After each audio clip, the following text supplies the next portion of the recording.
Нема веќе потреба од техничка влада, понижувачки е за Македонија премиер да биде на предлог на ДУИ.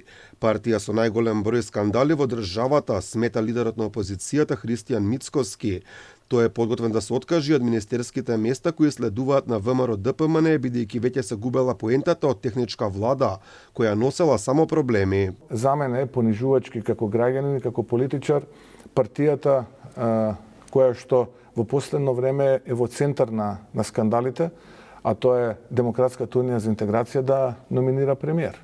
Не гледам каков квалитет тој премиер може да донесе и каква додадена вредност. Техничката влада има повеќе обструкции отколку нешто кое што може да додаде вредност во процесот. Ваквиот став на Мицкоски доаѓа на 2 месеци пред денот кога во премиерското столче на местото на Димитар Ковачевски треба да седне човек предложен од Али Ахмети, зашто согласно стимајќи и двете главни владеачки партии, откако тоа беше пред 3 години договорено меѓу лидерот на ДУИ и тогашниот премиер Зоран Заев. Од ВМРО ДПМН е велат дека како најодговорна политичка партија кон граѓаните државата се спремни да се откажат од техничка влада, само ДУИ која што го нарекуваат дувлото на криминалот да нема технички премиер. Пратеникот Миле Левков вели дека ДУИ со месеци е во епицентарот на сите криминални скандали кои тресат Македонија, па поради тоа не може да го даде техничкиот премиер на државата.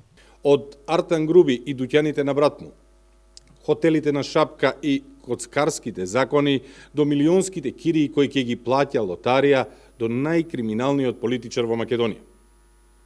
Бујар Османи, кој сака да остане со ракавици, е фатен како дава милионски тендер на партиски донатор на ДУИ. Иако опозицијата подолго време предлага да се промени законот за влада и да се укине прежинскиот модел, токму договорот Заев Ахмети за технички премиер албанец е пречка за ова.